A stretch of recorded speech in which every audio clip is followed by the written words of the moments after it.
Hello, hello, hello. Welcome. I'm so glad you joined me in the webinar. Thank you. I'm going to talk tonight about the feeling of uselessness and about doing a job that doesn't really, that you're not really enjoying, and how it doesn't fulfill you and how you can change it. So I'm going to show you what it's like to be a person who contributes to society in a way that is more close to humans than to have a job and to work for 8 hours or at least 8 hours a day, because there are other ways. Of course, everything has to do with money, but I know very strongly that the game of money is going to change on the world. When you know what to look for, what information, you know there's going to be big changes. And they are very, very positive for the normal people, for the civilians. Okay, I hope I can tell more within 2 weeks' time. I just have to be sure before I can spread information, because I really need to be sure that it's accurate before I can tell more about it. But there's going to be lots of funding to rebuild society. So there is going to be lots of new ways to build up projects that you really want to do, because there is going to be funding for it. All right, let me have a look at the presentation. If this is your first time, then welcome. Thank you for being in the webinar, and I hope you enjoy it. First, I'm always going to talk about a certain theme, and after that we are going to do the MIR-Method together. And then the theme that I was talking about has opened something in your consciousness. And when you then do the MIR-Method, 9 steps, it will help you. Your subconscious will then change quicker regarding this theme that we have been discussing. So that's what I wish for you, that it will help you making new choices. And when you have been here before, then a warm welcome for you too. Thank you for joining me again. I noticed that after this webinar, many people are watching it at a later moment, which is absolutely fine. And they can and will join in the energy that is in the webinar. So they can also feel the energy that is going on in this whole group. When you do the MIR-Method together as a whole group, then the energy of the MIR-Method is also stronger. So the more people that do it together, the stronger the energy is. So the stronger the healing works for you. If you are a MIR-Method coach, then a warm welcome as well. Thank you for working on the pure causes of ailments and for detecting them and for helping people to get rid of them more quickly. If you want, you can also look for a MIR-Method coach on the English website, but also on the Dutch website, which is MIR-Method.nl, because almost all the Dutch MIR-Method coaches also speak English. So have a look at that as well. Yep, that's it. Oh. I'm going to talk about today's theme. The first thing that I really would like to say, that people are incredibly valuable. Think about people that have lots of money and that all they do in their life is create more and more money. It can be valuable if they do something positive with the money for society. But if their only goal is to create more and more money until, let's say, until their death, that's not so valuable in my eyes. So people are incredibly valuable when they do something with their talents, when they use their hands or their eyes or their creativity for the better of humanity. For example, the people that build the roads, the workers, they are actually the ones that build the roads. The people that cheer up other people, they are so valuable. Like, for example, comedians or people that crack jokes all the time, or people just who are able to keep the spirit up. They are very valuable. People who cut other people's hair so they feel confident and shining.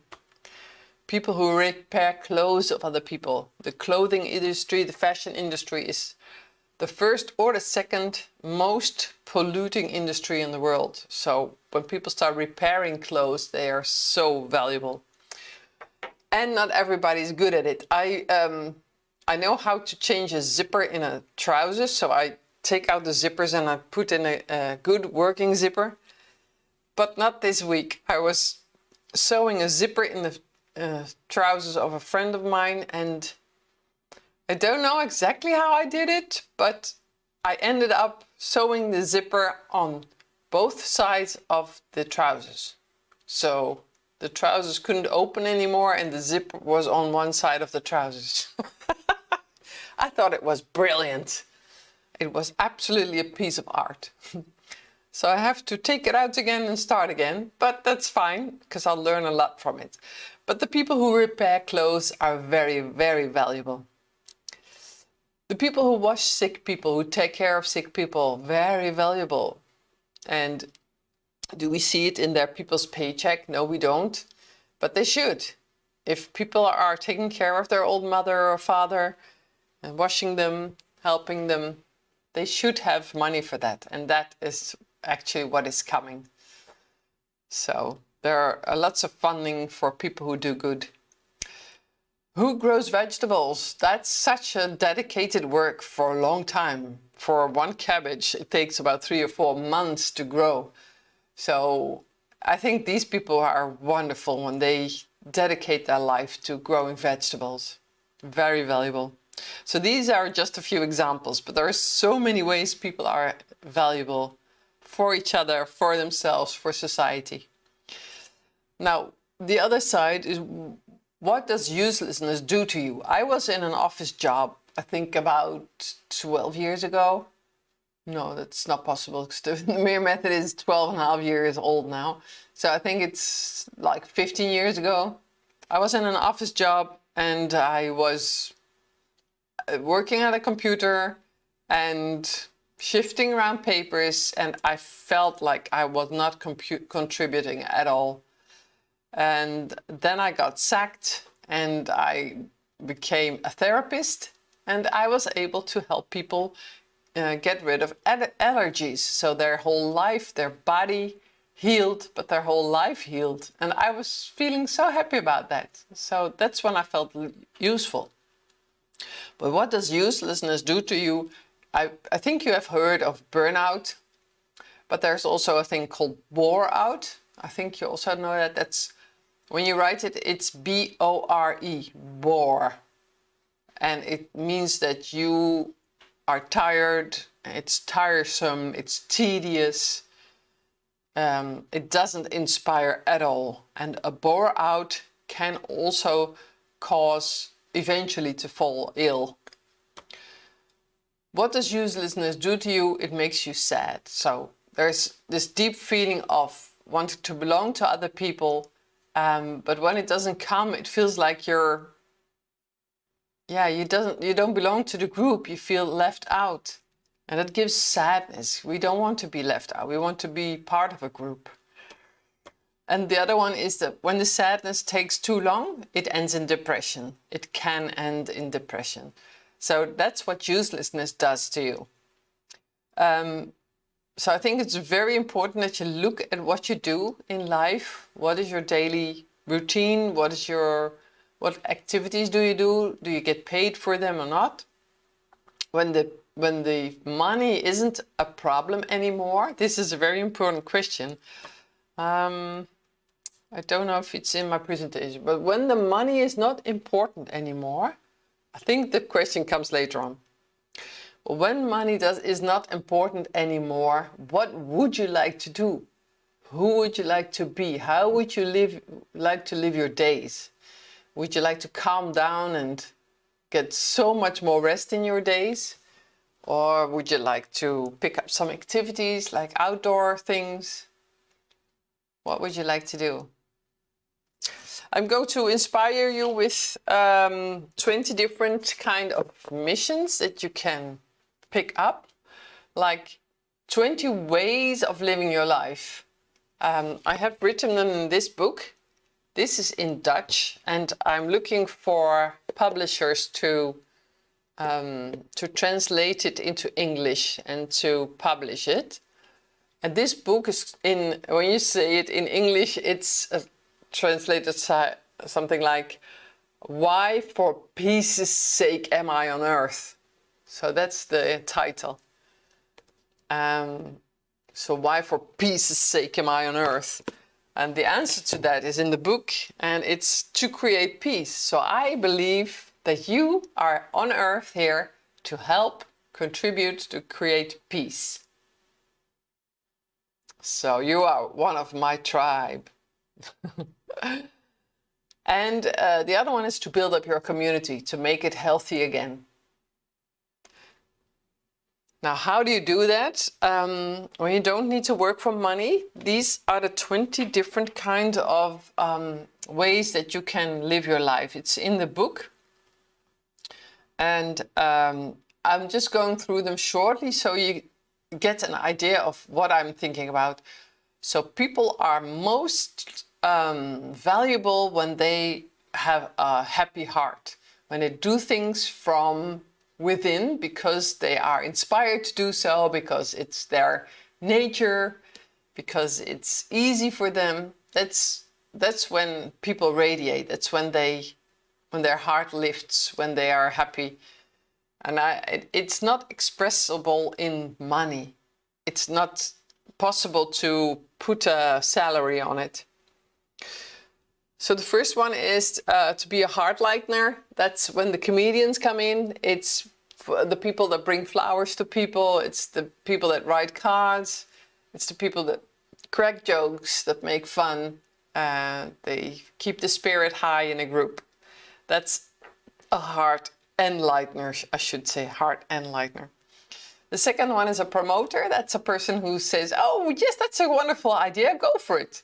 The people in America are great at promoting other people. So they are lifting other people up and say, "Oh, yes, go for it. This is wonderful. Good idea."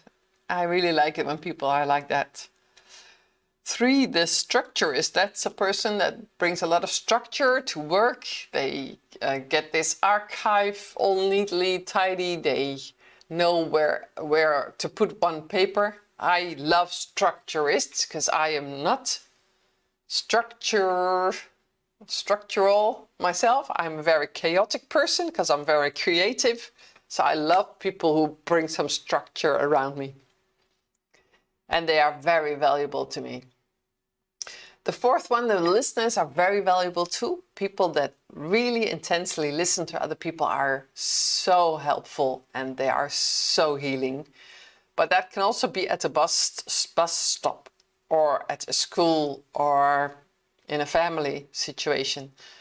And it's a very important mission to be a listener, and it should not be expressed in money. So money should not be an issue.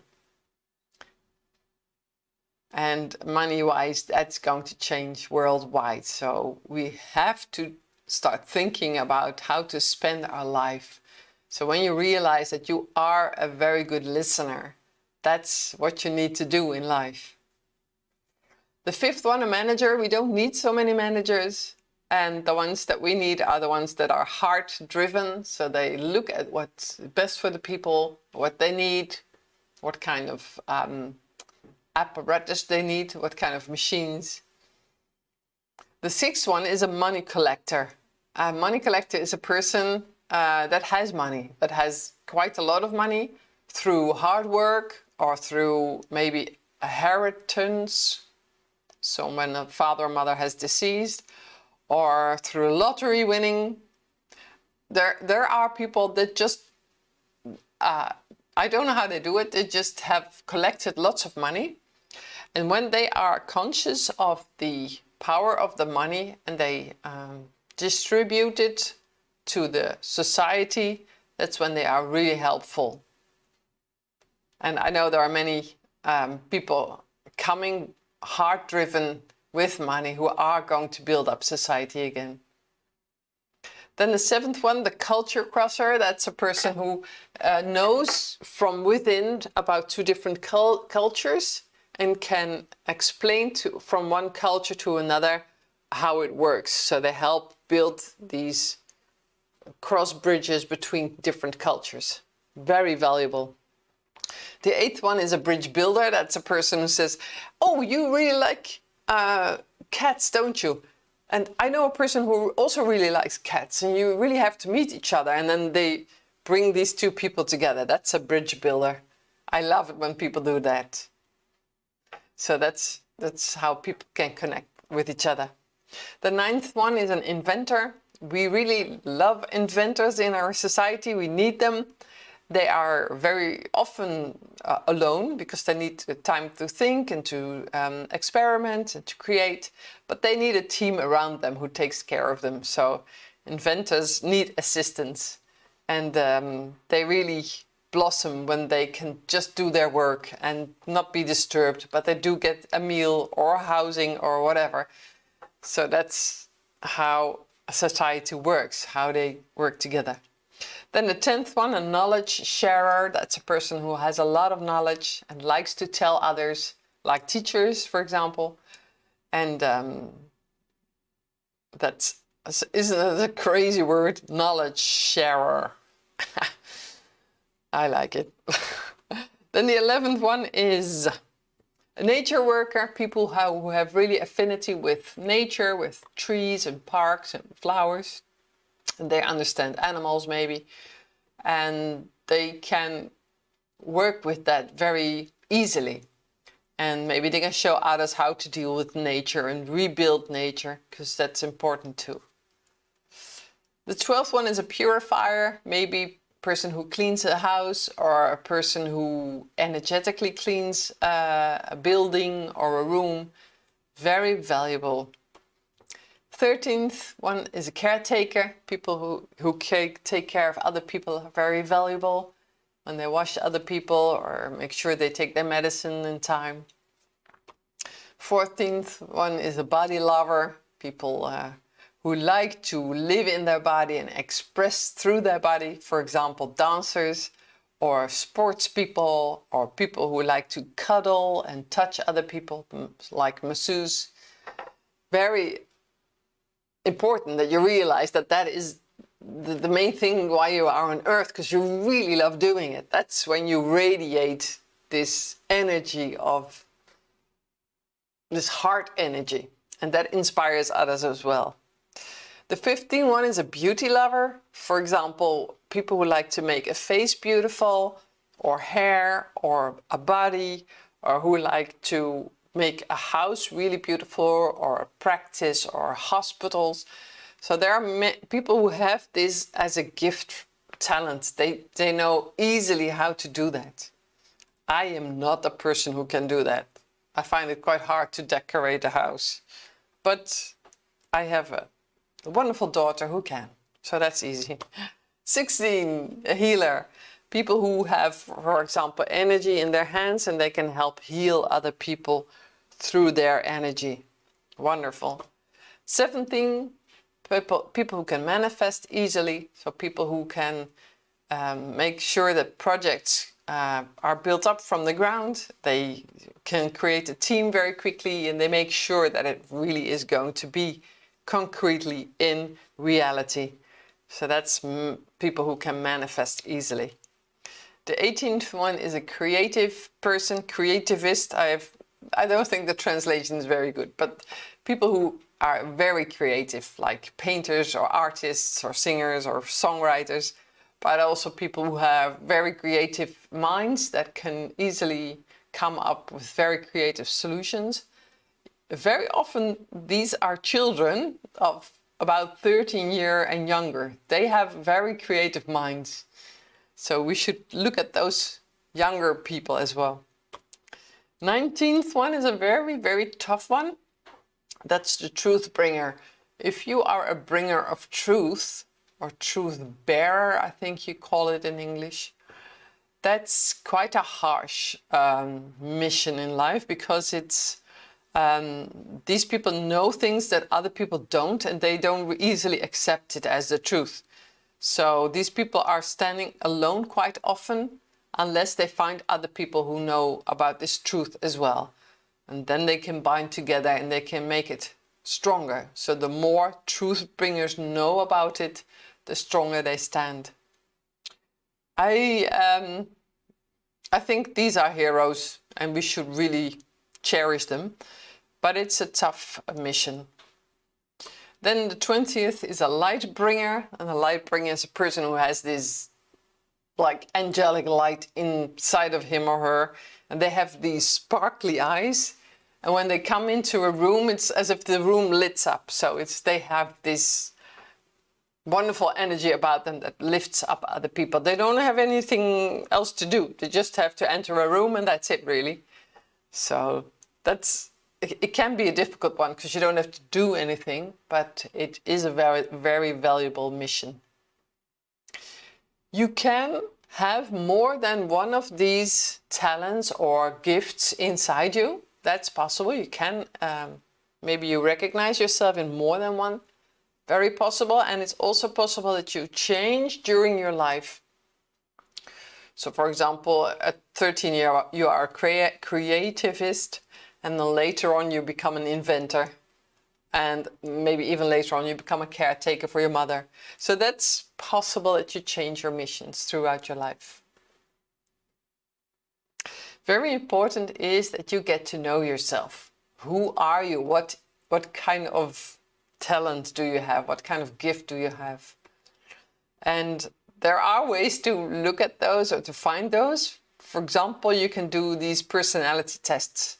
One of them I really like is the Enneagram. It's quite old already, but you can look at this website, www.bestenneagramtest.com. If you fill it in, then you can find out what type of person you are according to the Enneagram. You can also look for the body graph of the human design. That's very interesting to find out if you are a doer or if you are a person who thinks about ideas. And because if you know what type you are, you know how you can go through life. Because most of these types of the human design are types of people that need to be invited to do work. So they have to wait until they are invited. And it's very important that you know that. And the last one is the multiple intelligence. That's from the psychologist Howard Gardner. This is also quite old, I think at least 10, 12, 15 years. But it's very interesting. He has discovered that there are more than 8, 9 different intelligences in people. For example, somebody can be number smart. They know they have this affinity with numbers and arithmetics and math and logic. But there are also people that are word smart. They like to do everything with words and letters. And there are other people who are, for example, good at visualizing and drawing and painting.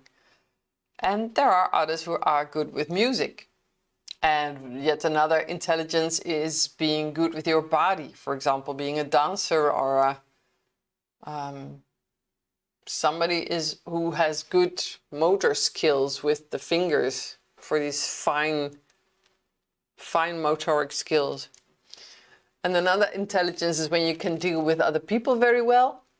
And there's also one where you are a lone thinker, when you are a philosopher and you are in your head and fantasizing and thinking about things. That's also an intelligence. And there's a nature intelligence and there is an intuitive intelligence. So it's very nice to do this test on the website to find out what is your intelligence according to this Howard Gardner and according to this test, because that gives you insight in who you are, what your inert ability is. So what came with you when you came to Earth. Because when you know about that, that's how you can start using it. Now, one more question to you is, how useful is your work? Does it fulfill you? Are you happy with it? Or is it tedious and boring? Because if your work is boring, you better stop doing it or make it interesting. If you have a boring job, but you can add music, which may be your intelligence, then you might have a nice job again. So, and if you are a nature lover, if you have a nature intelligence, you might want to add plants and flowers in your work environment. So you can play a little with it so you can make your work better. Now find out if you want to continue this work. You don't have to quit it, but think about it, because there's this huge change coming on Earth where we don't have to work for money anymore. So then what do you do with your job? Would you then leave your job, or would you still keep on doing it? So I'm inviting you to start thinking about this already now. Okay. Thinking about all this, I would like to invite you to do the MIR-Method now, so that you can enhance your mission, so you can make it clarify even quicker. Okay, start stroking, start caressing your hand really gently. Realize how valuable you are. And then we start with step 1. Optimize acidity. Optimize acidity. Optimize acidity. Detox all toxicity. Detox all toxicity. Detox all toxicity. Detach father. Detach father. Detach father. Detach mother. Detach mother. Detach mother. Clear meridians. Clear meridians. Clear meridians. Supplement all shortages. Supplement all shortages. Supplement all shortages. Balance hormone system. Balance hormone system.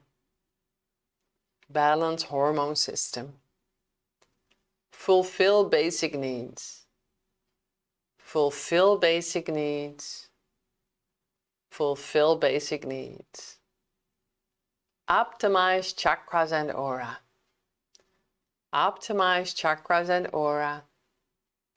Optimize chakras and aura.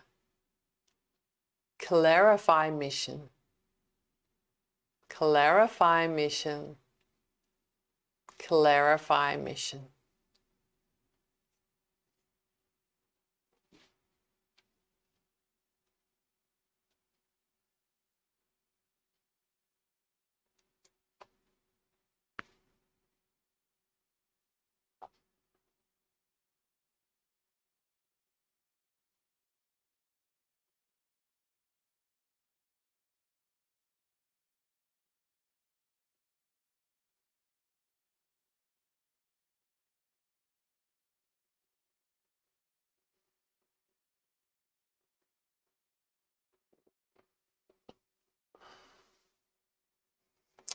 To this time, when I'm doing the webinars, I have to wait quite a long time before I can continue after doing the 9 steps of the MIR-Method. So I think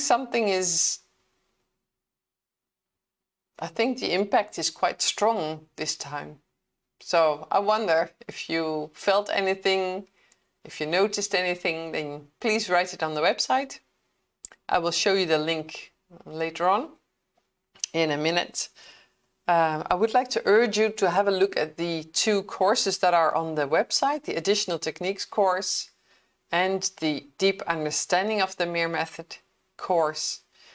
The Additional Techniques contains the first aid technique, and with the coming changes in the world, I really would like you to look up the first aid technique that is in this course, because we are going to use it, we're going to need it strongly in the coming weeks, because there's going to be quite a lot of emotions. There's going to be quite a lot of unrest.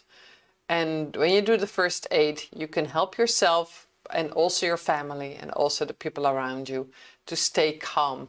Because after the unrest, there's going to be the solution, and there is going to be a very bright time ahead of us. So we only need to go through this unrest period and then we are there. But the first aid technique can help you do that, can help you go through it, it can help you calm down people. If you would like, please use a comment on the website, MIR-Method.com/webinar-useful-work. And then I would like to know if you have useful work and if you maybe recognized one of these missions that suits you. I would like to know. All right. I hope that you are inspired through the webinar, and I hope to see you again within 2 weeks' time. I will let you know in the newsletter what is the next theme, because I don't know yet. And I hope you have a good night if you're going to sleep. And if you have a day ahead of you, I wish you a very wonderful, energetic day. And I hope you will meet wonderful new people in your life. And I hope you have nice activities that fulfill you. I hope to see you again within 2 weeks' time. Until then, bye-bye.